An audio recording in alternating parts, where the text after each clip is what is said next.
রহমতুল্লাহ। প্রিয় দর্শক, এই জায়গাটার কথা আসলে কি বলবো। গত শুক্রবারও আমি এখানে এসে ভিডিও করেছিলাম। এই জায়গাটা হয়তো অনেক বড় কোনো ট্যুরিস্ট রিসোর্ট বা বড় কোনো জায়গা না, বাট এটা এমন একটা জায়গা। এই শীতের সকালে আপনি যদি এইখানটায় আসেন, আপনার ঘন্টার পর ঘন্টা কেটে যাবে, আপনি যেতে চাইবেন না।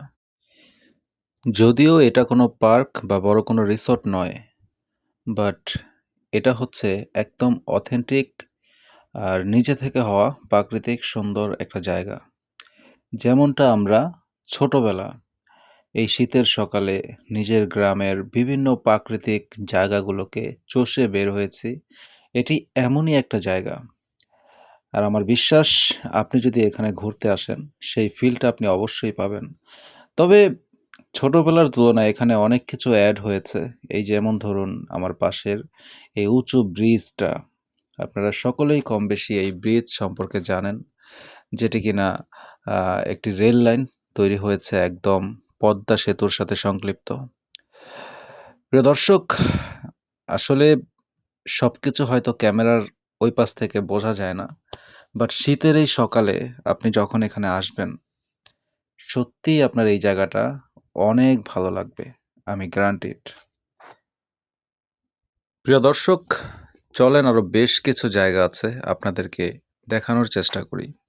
আসলে এটি কোনো প্রফেশনাল ব্লগ নয়, আর আমিও সবসময় প্রফেশনাল ব্লগারদের মতো ভিডিও করতে পারি না। আসলে যেহেতু আজকে শুক্রবার, তার উপরে শীতের এত সুন্দর একটা সকাল, একটু ঘুরতে বের হয়েছি। তাই ভাবলাম আজকের উপভোগ করা জায়গাগুলো আপনাদের সাথে একটু শেয়ার করি। আমি একটু আগে যেই জায়গা থেকে কথা বলছিলাম, এই জায়গাটা একটু দেখেন। প্রিয় দর্শক, এটি খুব ছোট্ট একটা লেক বা জলাশয়, যাই বলেন না কেন, এই জায়গাটা কিন্তু সত্যিই অনেক অসাধারণ। আপনি সিরিয়াসলি আপনি যদি এখানে এসে বসেন, হয়তো ঘন্টার পর ঘন্টা বসে কাটিয়ে দিতে পারবেন। আর এখন এর পাশ দিয়েই আমরা যাচ্ছি। মূলত এটি টোটালি একটা বিল বা মাঠের মতো ছিল। বাট দিনের পর দিন, বছরের পর বছর শেষে এটি আজকে অনেকটা ডেভেলপ হয়েছে।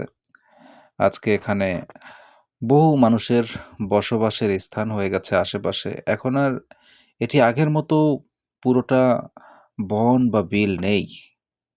যতটুকু দেখাচ্ছি, এগুলো মানুষের বসবাসের পরে যতটুকু অংশ এখনো পর্যন্ত বেঁচে আছে, সেটাই আসলে দেখাতে পারছি।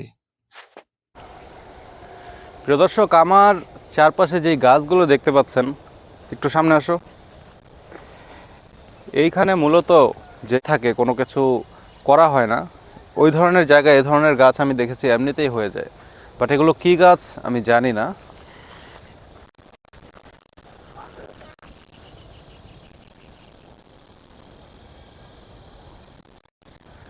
সামনে আহো।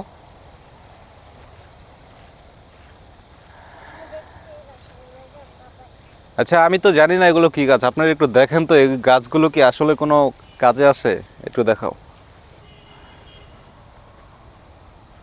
কাছ থেকে দেখাও।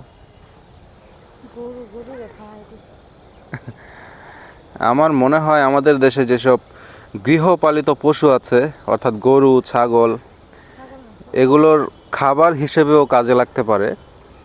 এটা কোনো তুচ্ছতাচ্ছিল্য করছে না, বাট খায় তো, গরু তো অনেক ঘাসই খায়।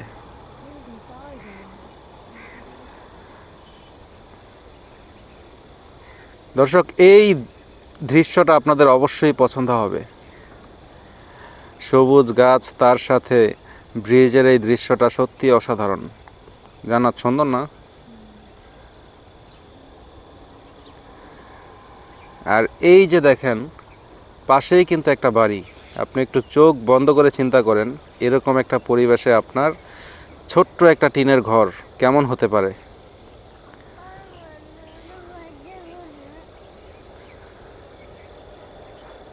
অসাধারণ সুন্দর একটা দৃশ্য আমরা দেখতে পাচ্ছি প্রিয় দর্শক।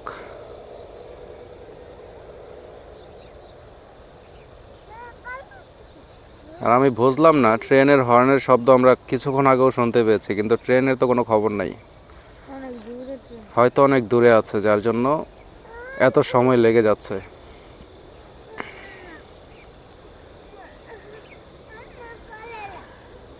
এখানে ক্যামেরাটা থামিয়ে সবাইকে একটাই কথা বলবো, যে এই ধরনের ব্লগ বা এত সুন্দর সুন্দর দৃশ্য দেখার জন্য আমাদেরকে অবশ্যই একটু সাপোর্ট করবেন। চ্যানেলটিকে সাবস্ক্রাইব, লাইক, শেয়ার যা যা করার দরকার সব কিছু করে আমাদেরকে সাপোর্ট করবেন, যাতে এই ধরনের ভিডিও করার জন্য আমাদের আগ্রহ আরও বেড়ে যায়। আমাদের যেন মনে হয় যে আপনারা এসব দৃশ্য দেখতে ইচ্ছুক। তাই অবশ্যই সাপোর্ট করবেন প্রিয় দর্শক। এই সেই সূর্য মামা। আমার মনে হয় এই দৃশ্যটা আপনাদের চোখ জুড়িয়ে দিতে পারে। এটি কিন্তু শীতের সকালের কি বলবো, এটি সূর্যটাকে দেখে অনেকটা তেমন মনে হচ্ছে শীতের সকালে ঠিক যেমন কোনো কিছু চিন্তা না করেই গরম ভাতের মধ্যে হাত ঢুকিয়ে দেওয়া যায়, ঠিক তেমনই লাগছে সূর্যের আলো অথবা তাপ। প্রিয় দর্শক, এত কিছুর মধ্যে এই জায়গাটার নামই আপনাদেরকে বলা হয়নি। এটি মূলত আমাদের নিজেদেরই গ্রাম।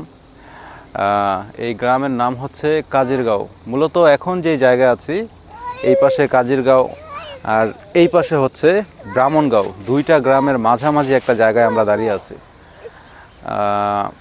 আপনারা চাইলে আসতে পারেন, খুবই সুন্দর একটা জায়গা। দেশের যেখানেই যে থাকেন না কেন, জায়গাটা চিনতে হলে আমার কথাগুলো শুনুন। এটি হচ্ছে দক্ষিণ কেরানীগঞ্জের কাজিরগাঁও গ্রামে, অথবা কাজিরগাঁও, ব্রাহ্মণগাঁও, মানে এই সমস্ত এই গ্রামের মাঝামাঝি যে জায়গা, এটি হচ্ছে সেই জায়গা। তো আপনারা চাইলে অবশ্যই আসতে পারেন। আর বিশেষ করে যেহেতু আমার গ্রাম, আপনাদেরকে দাওয়াত রইল, অবশ্যই আসবেন।